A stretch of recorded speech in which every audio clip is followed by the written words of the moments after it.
Well, let's turn now to the Ontario provincial campaign, where there's little more than a week left before Election Day. The PC leader, Doug Ford, not having any televised events today, but the Ontario Liberal leader did continue her push, trying to appeal to middle-class voters, progressives, and anyone who voted New Democrat the last time around.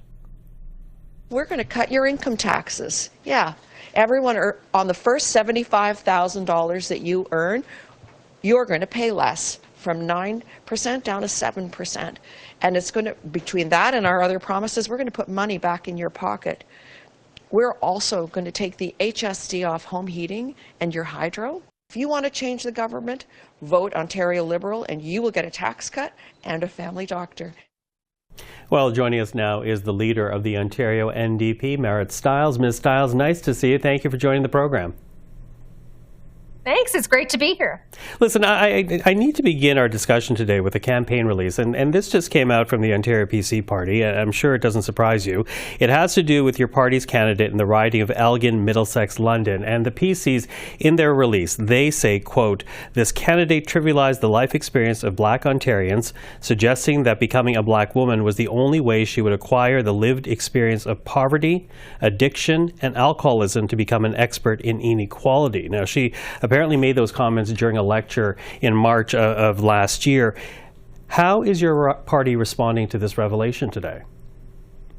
Well, I'll be honest, I just heard about it myself, and we're just learning about it. And it is concerning, but our team is looking into it and certainly, take it seriously. Looking into it, taking it seriously, are you willing to drop this candidate from your slate if you find it equally as problematic as the Ontario PCs are? Like I said, I need to look into it a little bit more. We've just found out about it, so we're going to find out more and then respond, I think. Yeah. Okay. Well, we'll stay on top of that. But listen, thank you for being here. There's a lot to talk about. There's 8 days left in this campaign, 1 week and a day. And when you look at the most recent polls, the most recent one I'm looking at right now, conducted by Main Street Research for the Toronto Star poll tracker, and it has the PCs in the lead at 42%, the Liberals at 29%, your party sitting at 19%. Now, dissolution, you were the leader of the official opposition. Why do you think your party is struggling right now in the polling numbers? Well, it's not reflecting what we're seeing at all out there on the ground in communities or what I'm hearing out there. And I do think that, Doug Ford, when he called this election, I think he thought he would pull one over on a lot of Ontarians by calling this in the winter and a bit of a snap election. But what I'm finding is that Ontarians are just kind of starting to turn their minds to the election right now. And I feel like there's a lot of movement out there. We're certainly feeling some momentum. We had an event here in Toronto last night, had hundreds of people show up, and we're seeing that in our ridings across the province. But look, the NDP, we're used to being the underdog, but I'm fighting to be the premier of this province. And certainly, as the official opposition, we have the most seats compared to the Conservatives in every corner of this province.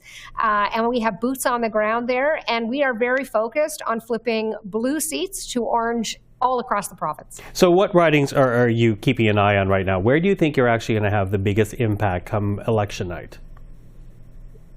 Well, we're certainly expecting to pick up seats all across the province. That's my aim, and I just want to be absolutely clear. Doug Ford, when he called this election, he quit as premier.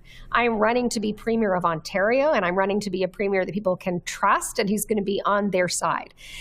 So we're expecting and working really hard to win in every corner of the province. But there are certainly some seats that I feel like we have candidates that I'm very excited about. A good example is in Sault Ste. Marie. A city councillor there, Lisa Vizeau-Allen, is running in a seat that was once held by a Conservative cabinet minister. 10,000 people in Sault Ste. Marie lost their family doctor overnight. So people in Sault Ste. Marie are looking for change, just like in so many other parts of this province.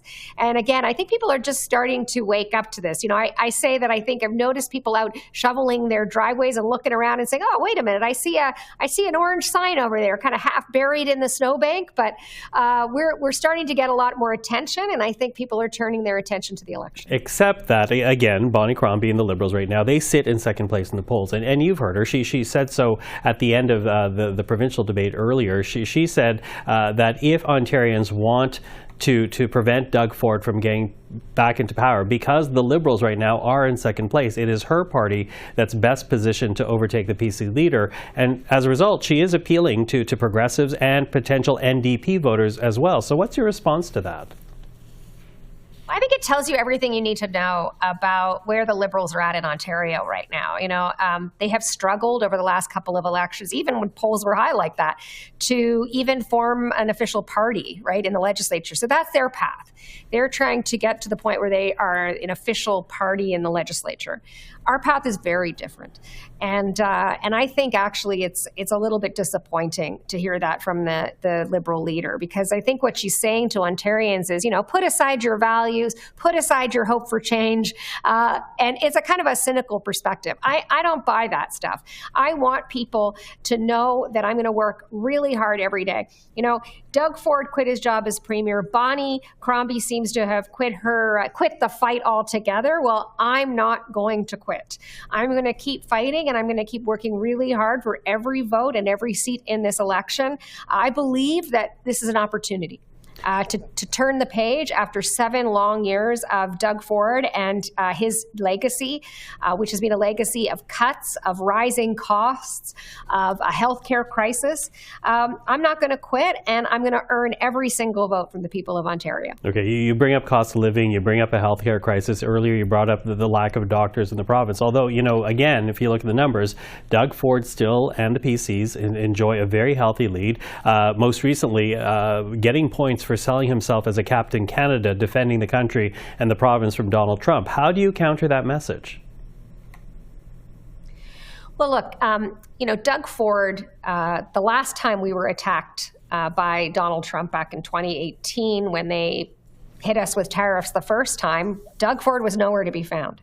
In fact, the last time that we faced major job losses here in the auto industry, for example, he said, well, that ship has sailed. He kind of folded like a cheap suit. And that's not going to be me. I'm going to fight for every job in every sector.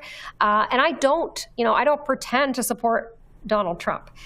Doug Ford has said he supported Donald Trump even when Trump was actually attacking us, threatening us with tariffs and threatening our very sovereignty as a nation. So look, I believe in a Canada-wide, united, strong approach to these tariffs.